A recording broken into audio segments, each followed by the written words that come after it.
Hello, this is Chief Judge Janet DeFiore.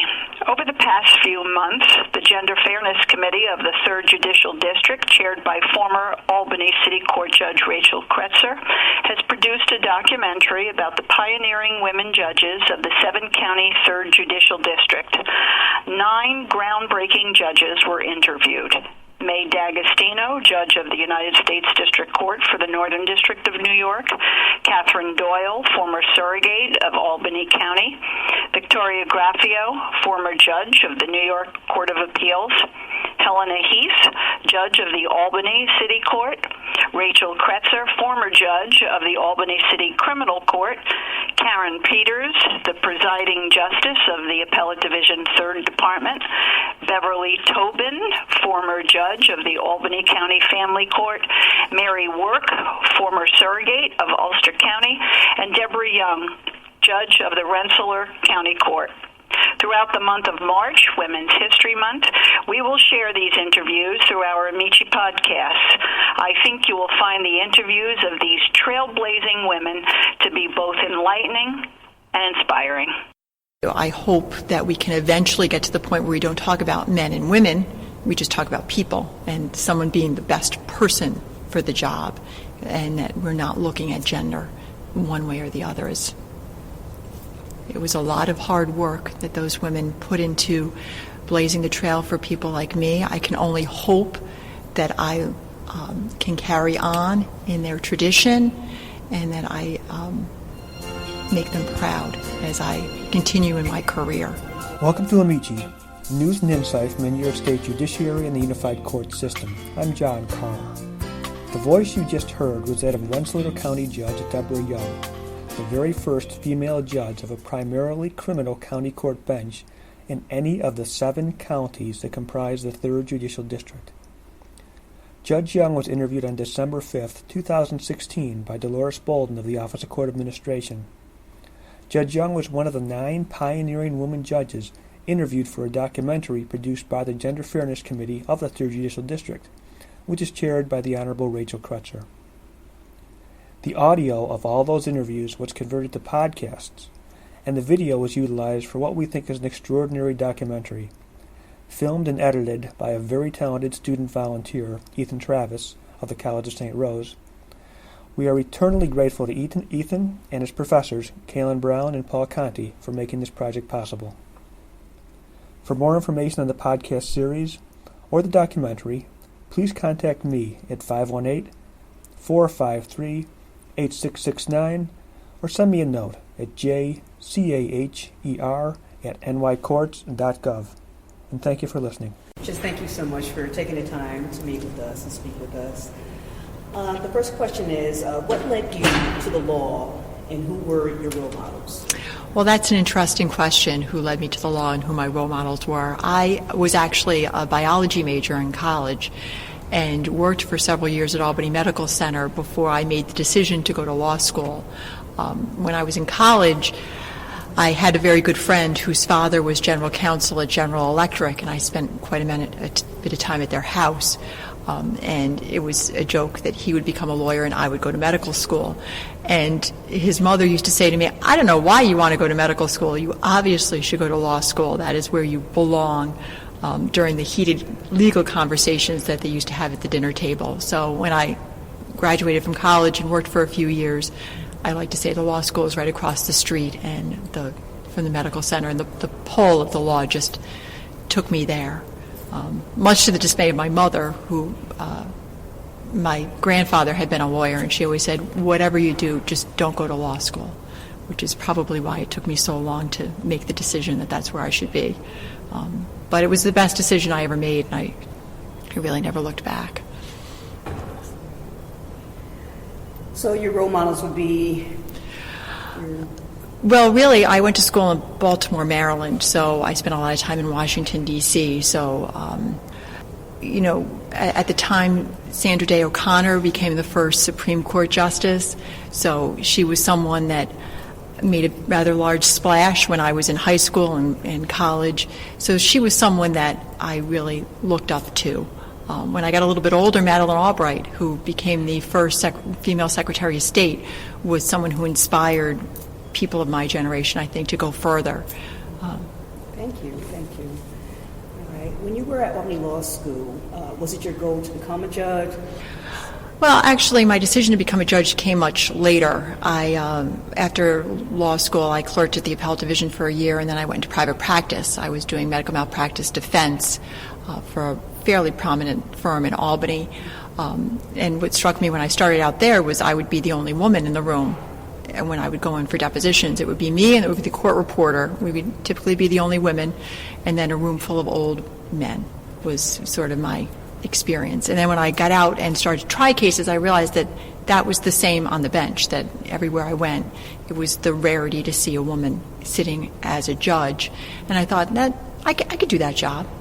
I have what it takes to become a judge, and I would like to do that.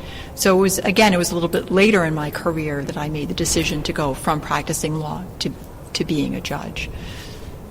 Did you encounter any gender or diversity issues in any of your jobs or in law school at all? Not really when I was in law school. When I first started practicing, obviously, it was the rarity to have a female trial lawyer, and particularly in medical malpractice defense, that's kind of a niche area of the law that but I definitely saw it change. It's interesting. I told you when I started out, I'd be the only woman, me and the court reporter, occasionally a witness, and right before I took the bench, I went to a deposition, and every single person in the room was a woman, except for the witness, who was a man.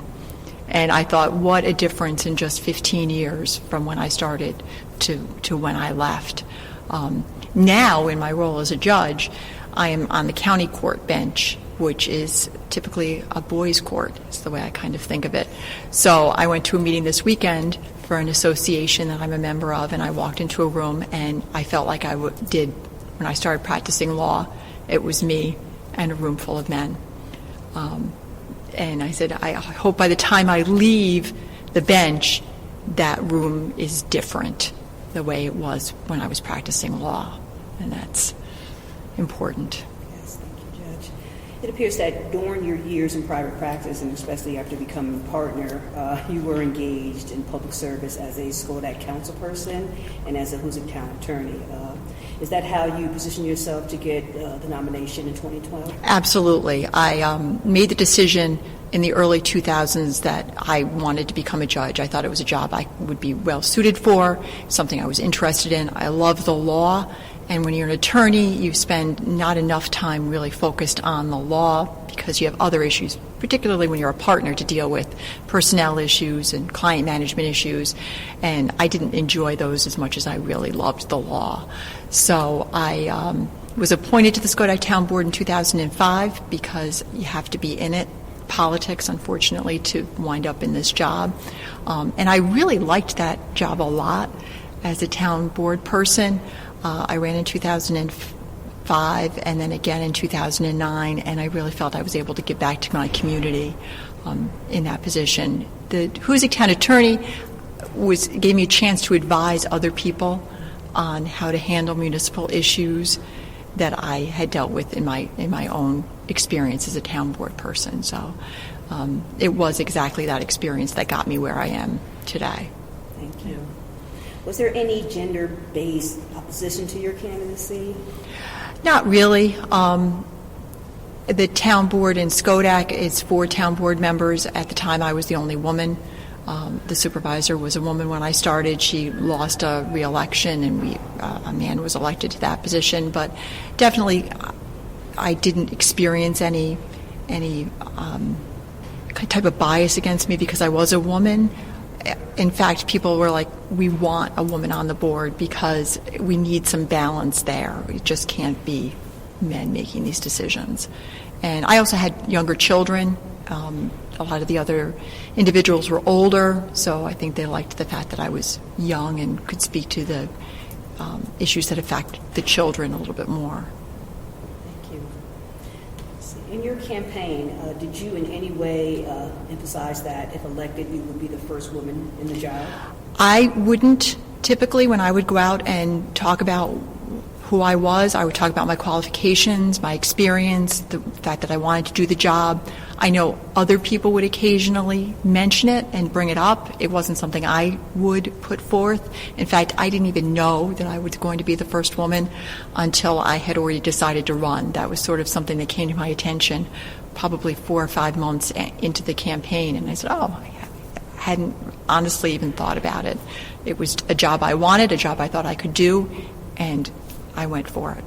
Have we reached a point where being a woman is no longer a disadvantage in seeking judgeship and has become an advantage? I think it was definitely an advantage. In several recent judicial campaigns, that issue has been a plus.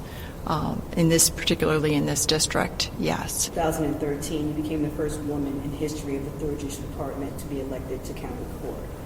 This is a 7-county region with a number of medium-sized cities like Albany, Troy, and Kingston. There had to have been other women qualified as county court judges. So what took so long? Well, I think what took so long is that this is a job that does not turn over often. So in this county, we only had 1 county court judge until 2005. And it's a 10-year term. So it just takes time for those positions to become available for someone to run, if I'm making myself clear. Very clear. So, and it's difficult to run against an incumbent. Once you are in, you're sort of in. So I think that's the explanation. Unless somebody moves up, you're in the job for a long time. Thank you. Presiding Justice Peters told us that when she was a young criminal defense attorney, there was an attitude amongst the judges that, quote, I was a girl. And there were no girl criminal defense attorneys at that time. When you first took the bench, did you encounter any attitude that perhaps a woman shouldn't be dealing with murderers, rapists, and other violent criminals? I think that there's definitely a feeling among people that I'm going to be a nicer judge than perhaps if I were a man, and that I'm more sympathetic to people's stories. I definitely get that impression, particularly from the people that appear in front of me. I get a lot of letters from individuals just pleading for a break, and so I definitely believe that there is a thought that I will be somehow more lenient than if I were a man. I can't say that's true, but I think that's people's attitudes. Thank you. If you could talk to the people who blazed your trail, going back to Kate Stoneman and all the way up to Judith Kay and Karen Peters, what would you say to them? Thank you. It was a lot of hard work that those women put into blazing the trail for people like me. I can only hope that I can carry on in their tradition, and that I make them proud as I continue in my career. That would be my hope. Thank you. Do you feel any obligation to pick up where they left off, or has a gender battle been fought and won? I don't know that it's ever going to be fought and won, to be honest with you. I hope that we can eventually get to the point where we don't talk about men and women, we just talk about people and someone being the best person for the job, and that we're not looking at gender in one way or the other as positive or negative. Thank you for listening to this edition of Amici. If you have a suggestion for a topic on Amici, call John Carr at 518-453-8669 or send him a note at jcaher@nycourts.gov. In the meantime, stay tuned.